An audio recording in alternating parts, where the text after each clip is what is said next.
I... Bad dreams.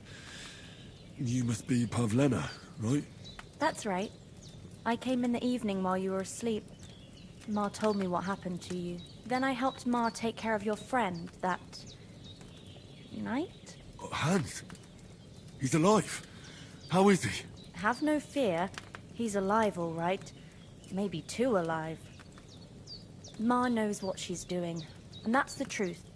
I reckon she could bring the dead back to life. She said she dosed you with the strongest remedies she knows, and it looks like they did the trick. On that other fella for sure. Since he came to this morning, he hasn't stopped talking.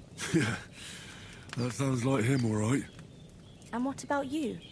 How do you feel?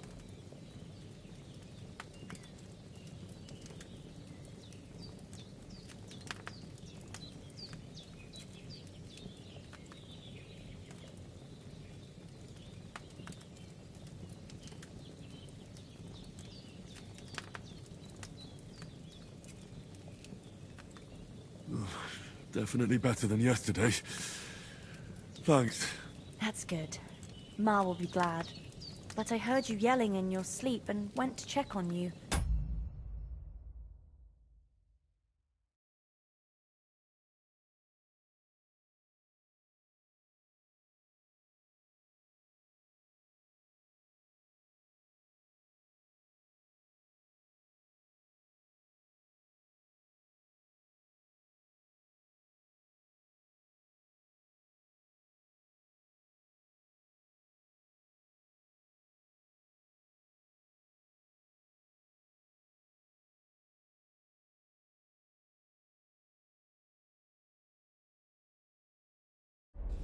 Bad dreams? I dreamt of Istvan Toth, a villainous, murderous whoreson who stole my sword. The last memento I had of my father, and I swore to get that sword back and avenge my parents. Oh, that oath must be serious if it even torments you in your sleep. Dreams shouldn't be taken lightly. They can have real meaning, however hard they are to understand. What strikes you as the most important part of your dream?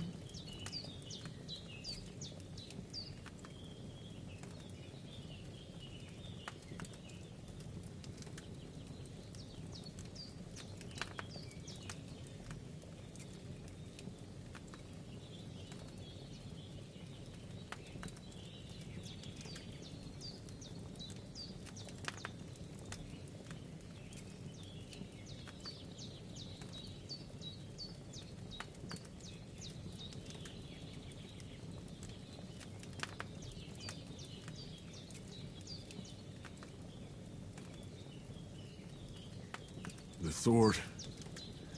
The last thing Pa forged before they murdered him. It might sound strange, but I feel his soul won't find peace until that sword is back in our family. It doesn't sound strange at all. And swords are a symbol of kings. It could mean power and responsibility, or war and ruin. After all, a sword has two edges, and it depends who's wielding it. Thanks, Pavlena. I never thought of looking at it like that. It's a lot to think about. You're welcome. But remember, it's only my reading. The only one who can really understand you is you yourself. I expect you're right. So in the end, all the hard work will be on me. But this is all too much heavy thinking at once. Right now, what I need more is a little sunshine and fresh air. Aye, that's the best remedy for many ailments. And a full stomach will help too. Breakfast is on the table, and I've got something else for you too. Come along, and we must save Ma from the clutches of his lordship.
Henry! Come and join us. Good morning, Henry. You have no idea how glad I am to see you. Come join our banquet in the midst of these exquisite woods. I'm glad to see you, too. I see you're in a surprisingly good mood for someone who was at death's door yesterday. All the more cause for merrymaking! Even this water now tastes like the finest wine. Of course. I did bring it all the way from the spring. And for that, I am in your debt, fair maid. And I'm grateful to you too, Henry. Bojena told me what happened here yesterday. That's the third time you've saved my life. I suppose I'll have to give you some estate or something. The third time?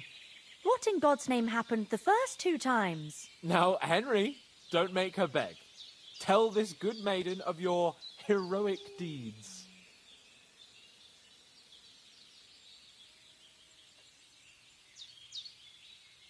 Well, there was this time when me and Hans had some fisticuffs in the tavern, and for punishment, I had to accompany him on the hunt. And I shot a boar. And made it mad. And when Hans chased after the wounded animal, he got caught by a human patrol. Humans?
They come from somewhere in Hungary.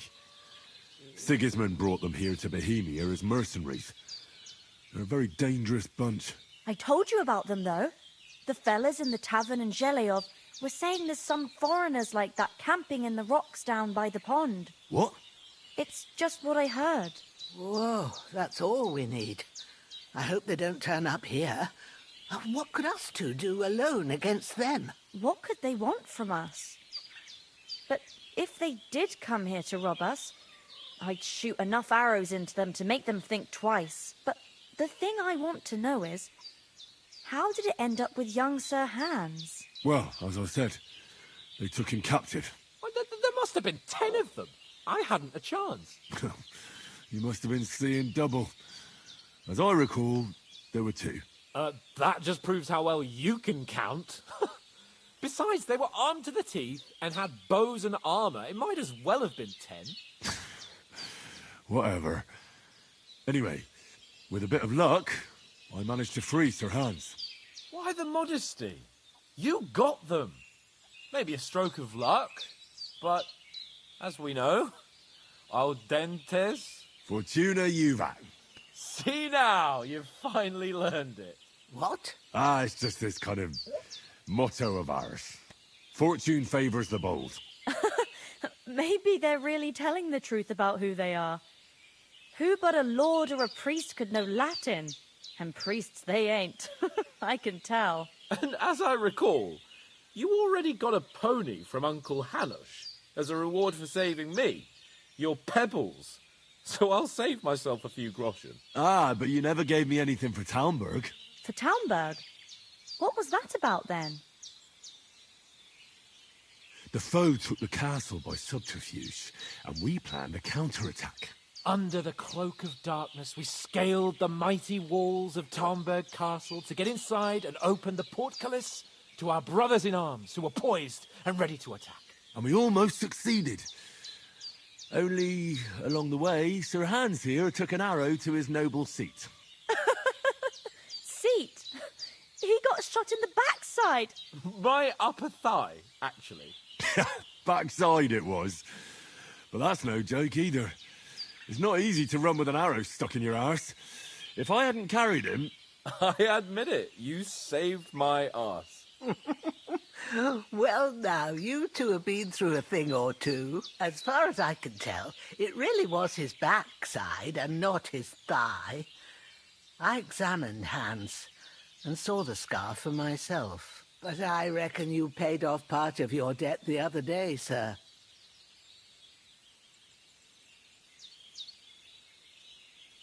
True enough. Hey, how did you manage to get the best of that cutthroat the other night when you hauled me here?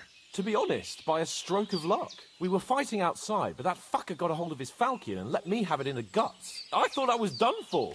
But I groped around and found a pail and whacked him with it with the last of my strength. And luckily I hit him a nice crack right on the noggin.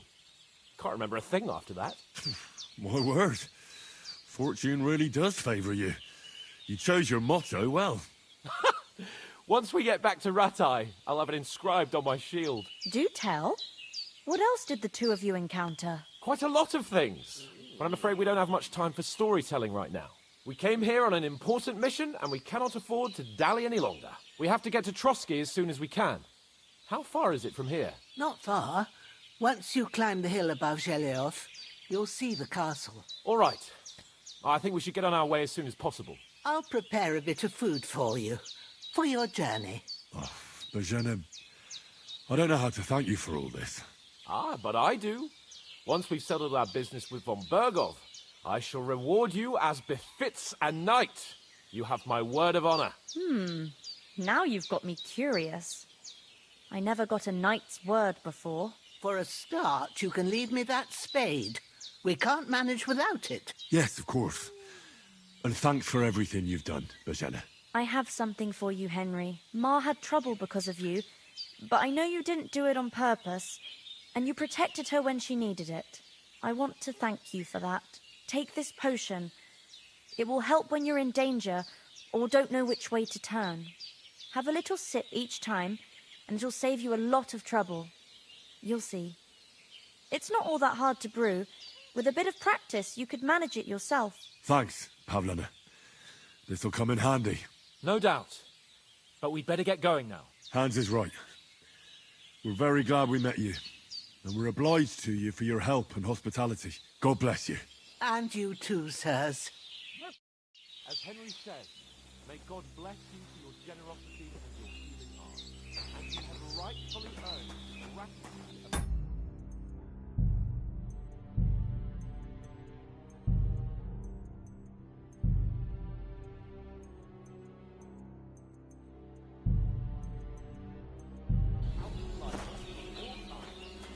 If you ever find yourself in need, the doors of Perkstein shall always be open.